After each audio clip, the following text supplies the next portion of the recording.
Permanent hair removal at Anos. Flat 25% off. Call 970-389919.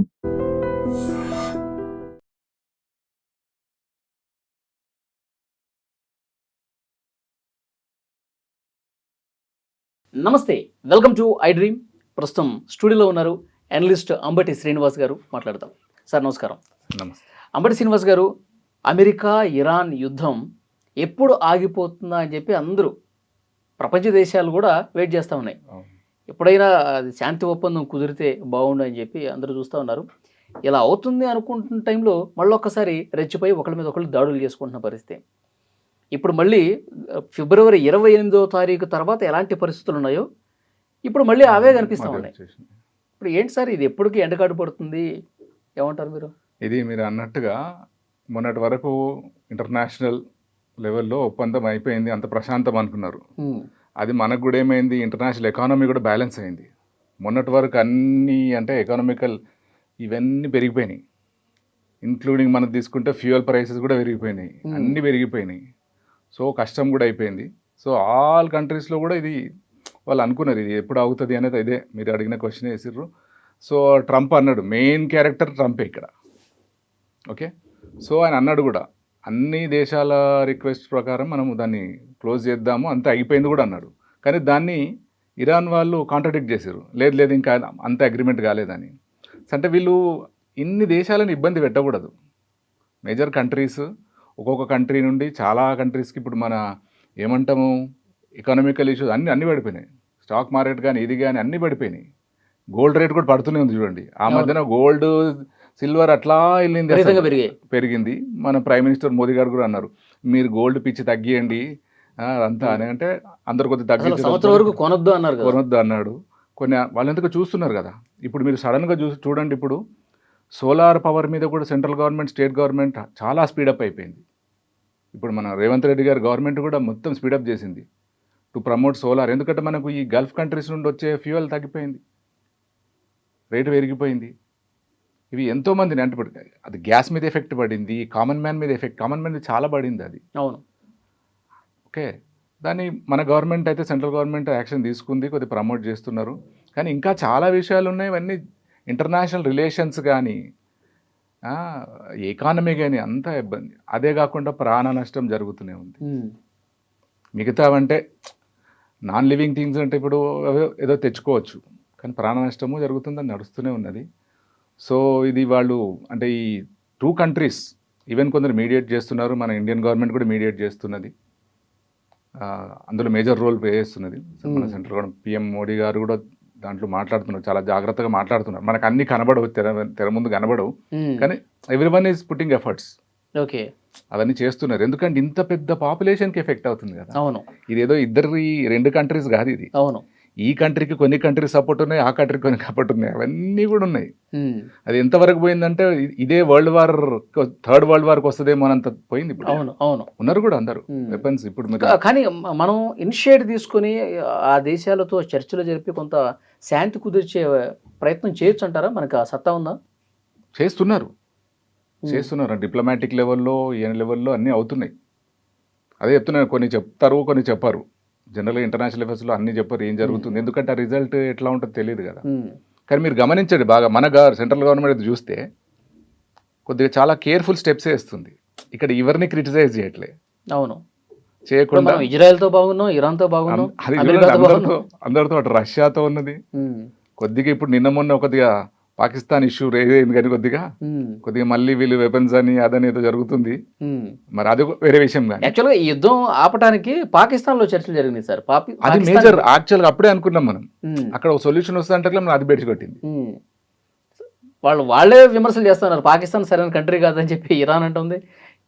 అంటే కొద్దిగా relations ఉన్నాయి కదా వాళ్ళకు కూడా, పాకిస్తాన్కి ఇంటర్నేషనల్ రిలేషన్స్ ఉన్నాయి, అమెరికాతో కూడా ఉన్నాయి, కొద్దిగా రకరకాల రిలేషన్స్ ఉన్నాయి. కాబట్టి అది కొద్దిగా అది జరిగి ఉంటే కొద్దిగా రిజల్ట్ వచ్చేది. చాలా మంది మేధావుల అభిప్రాయం ఏంటంటే ఆ చర్చలో ఏవో భారత్ వేదికగా జరుగుంటే ఈ పాటికి కథ సుఖాంతం అయ్యేది అని.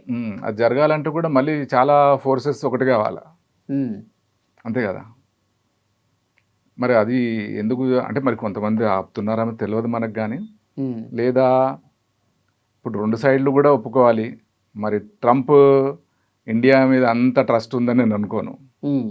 అంతే కదా, ఆయన మనుషులు ఆయనకున్నారు, ఆయన సపోర్టర్స్ ఆయనకున్నారు. ఎందుకంటే మీరు ఏ international దేశానికి issue- ఎక్కువ పేరు వచ్చినా ఆయన సహించలేడు.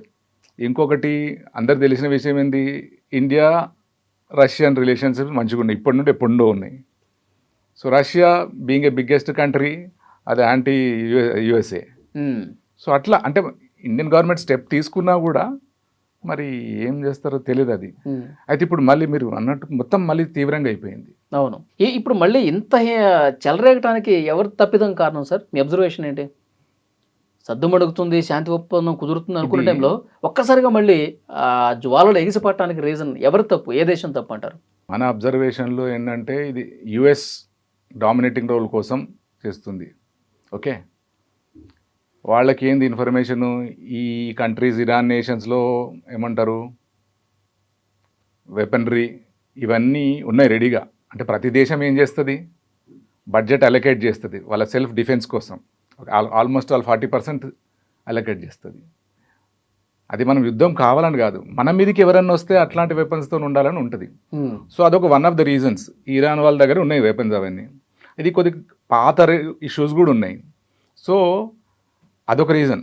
ఇది స్ట్రాంగ్ అవుతుందేమో ఒకటి, ఇంకా చాలా ఉంటాయి రీజన్స్ కొన్ని. సో ఇంకొకటి మీరు తీసుకుంటే స్ట్రైట్ ఆఫ్ హర్మూజ్, ఇది మరి అందరికీ తెలుసో లేదో, అక్కడ ఇష్యూ వచ్చింది, ఇప్పుడు ఇది ఆంక్షలు పెట్టింది. మనం కొద్ది దాని హిస్టరీ తీసుకుంటే స్ట్రైట్ ఆఫ్ హర్మూజ్ది, it is a place where you get expensive metals. అక్కడ దొరికే మెటల్స్, స్టోన్స్ చాలా ఎక్స్పెన్సివ్ అవి. మనం చూసినట్టయితే ఇప్పుడు ఈ అగ్రరాజ్యానికి ఆ ప్రాంతంలో కంట్రోల్ కావాలని, అందుకే వీళ్ళు టేక్ కంట్రోల్ అంటుండు కదా ప్రతిసారి. అవును అవును. చాలా కంట్రీస్ మీద నేను కంట్రోల్ తీసుకుంటా, ఇది కంట్రోల్ తీసుకుంటా అంటే ఇది ఓన్లీ ఇదేదో మనం ఏదో ఏమంటాము పిచ్చి స్టెప్ ఏం కాదు, ఇది చాలా తెలివైన స్టెప్. అవి ఎక్కడెక్కడ మీకు రిసోర్సెస్ ఉంటాయో దాని మీద ఉంటుంది. సో ఇది ఎప్పటి నుండో వీళ్ళ కంట్రోల్లో ఉంది. మీరు చూడండి ఎంత బ్యూటిఫుల్ ప్లేస్ అది స్ట్రైట్ ఆఫ్ హర్మూజ్. అక్కడ సీజన్కి అక్కడ సాయిల్ కలర్ మారుతుంటుంది, అద్భుతమైన ప్లేస్ అది. ఓకే. వరల్డ్ టూరిస్టులు వస్తారు అక్కడ అది చూడడానికి. ఓకే. ఎక్కడన్నా ఉంటుందా ఒక సాయిల్ కలర్ మారడం అట్లా అట్లా అట్లా అట్లా, అంటే ఒక పెయింటింగ్ వేసినట్లే. అక్కడ దొరికే ఇవన్నీ స్టోన్స్, రకరకాల మెటల్స్. అంటే ఎవ్రీ కంట్రీకి కావాల్సింది ఎకానమీ అండి. ఎకానమీ లేనిది ఎవరు గవర్నమెంట్, ఏ ప్రైమ్ మినిస్టర్ నడిపించలేడు. కరెక్ట్. సో ఎకానమీ లేనిది ఎవరు నడిపించలేరు. సో ఈ కంట్రీ ఏం చేస్తుంది, ఫినాన్షియల్ సోర్సెస్ని పెంచుకోవాలని చూస్తుంది. దాంతోనే మనం అన్నీ అరేంజ్ చేసుకోగలం. ఓకే. అమెరికా లాంటి బలం ఉన్న దేశాలు అవి దక్కించుకోవడానికి ప్రయత్నం చేస్తాయి. దక్కించుకోవాలా, వాళ్ళంతా ఎందుకు ఈజీగా వదిలేస్తారు? వాళ్ళ ల్యాండ్లో ఉన్నది, వాళ్ళ కంట్రోల్లో ఉన్నది ఎందుకు వదిలేస్తారు? అందుకే మీరు చూస్తే అప్పుడప్పుడు వీళ్ళు క్లోజ్ చేశాడు ఆయన. క్లోజ్ చేసినప్పుడల్లా అంటాడు ఓపెన్ చేయని అంటాడు. ఎస్ అను, అది వాళ్ళ కంట్రోల్లో ఉంది కాబట్టి వాళ్ళు పర్మిషన్ ఇవ్వాల్సిందే. ఇప్పుడు అదొక పెద్ద ఇష్యూ అవుతుంది. అక్కడ వచ్చేవే మన షిప్స్ ఇవన్నీ వస్తుంటే కూడా వీళ్ళు పర్మిషన్ ఇవ్వాలి. కానీ లక్కీగా మీరు మొదట అన్నట్టు ఇండియాకి ఈ కంట్రీస్ అందరితో మంచి రిలేషన్స్ ఉన్నాయి, ఇంటర్నేషనల్ రిలేషన్స్. అవును. సో ఇండియన్ షిప్స్ ఉన్నవాటి పర్మిట్ చేస్తున్నాడు, మిగతా వాటి పర్మిట్ చేయలేదు. కొన్ని పాకిస్తానీ వెసల్స్ వస్తే కూడా ఆపారు దాన్ని చూసి. అవును. కాకపోతే కొన్ని తాజాగా జరిగిన దాడుల్లో భారతీయులు కూడా చనిపోయారు కదా సార్, బాధాకరమైన విషయం. అవును, 3 చనిపోయారు అందులో అవుట్ ఆఫ్ 21. వాళ్ళు సీ ఫేరర్స్, అంటే షిప్లో వెళ్తున్న వాళ్ళు. అవును. అమాయకులు, యుద్ధానికి సంబంధం లేనట్టు. మనం యుద్ధం అంటే ఏంటి, యుద్ధానికి ఒక పద్ధతి ఉంటుంది, అసలు ఏ పద్ధతి లేకుండా జరుగుతుంది కదా. అదే కదా, దీన్ని మనం అనైతికల్ యుద్ధం అనాలదు. అంతే కదా, మీరు ఏది తీసుకున్నా, మార్షల్ ఆర్ట్స్ తీసుకున్నా, యుద్ధం తీసుకున్నా, బాక్సింగ్ తీసుకున్నా సేమ్ వెయిట్ అంటాడు, సేమ్ ర్యాంక్ అంటాడు. ఎక్కడైనా కూడా కామన్ మ్యాన్కి నష్టం జరగదు. ఇది very bad. Already Indian government ఖండించింది కూడా, మినిస్ట్రీ ఆఫ్ ఎక్స్టర్నల్ అఫైర్స్ ఈరోజు కూడా ఖండించేసింది, ఇది కరెక్ట్ కాదు అని. యుద్ధం అంటే కంటిన్యూస్ అటాక్ అవుతుంది అక్కడ వాటి మీద. ఓకే. అది కంటిన్యూస్ అటాక్ అయినప్పుడు మీరు అటాక్ ఎవరి మీద ఉండాలా? ఒక వెపన్ ఉండి సోల్జర్ ఉంటే వెపన్ ఉన్న సోల్జర్నే చేయాలా? అంతే. నేను బ్లైండ్గా ఇదంతా షూట్ చేసేస్తా అంటే ఇది ఎవరు కూడా హర్షించరు. ఇంటర్నేషనల్ కమ్యూనిటీ ఎక్కడ హర్షించదు. నీ టార్గెట్ ఎనిమిని అటాక్ చేయి, no problem, because you have a threat. Okay. Trump mind set ఏంటి సార్? ఇప్పుడు మొత్తానికి ఇరాన్ లేకుండా చేసేదాన్ని ఫిక్స్ అయిపోయాడా? అంతే కదా, ఎప్పుడో ఉంది కదా, ఇది కొత్త. కానీ ఆయన వల్ల కావట్లేదు కదా, ఇరాన్ కూడా అంతే గట్టిగా తిప్పకూడదు. అంత ఈజీ కాదు, అదే కదా, అంత ఈజీ కాదు. ఎందుకంటే వీళ్ళని సపోర్ట్ చేసే నేషన్స్ కూడా ఉన్నాయిగా. అదొకటి ఉంది. ఎకానమీలో స్ట్రాంగే ఉంది, దాంతో వాళ్ళ డిఫెన్స్ సర్వీస్ కూడా స్ట్రాంగే ఉంది. మళ్ళీ పుంజుకుంటున్నారు. పుంజుకుంటారు. అంటే ప్రపంచానికి మీరు చూస్తే అమెరికాకి కూడా ఇప్పుడు ఈ ఫ్యూయల్ ప్రాబ్లం వచ్చింది, ఆల్టర్నేట్ ఫ్యూయల్కి ఆలోచించారు.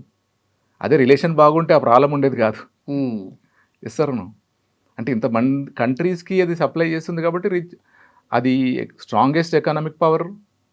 అట్ ద సేమ్ టైం అన్ని సోర్సెస్ ఉంటాయి, డిఫెన్స్ సిస్టమ్ ఉంటుంది.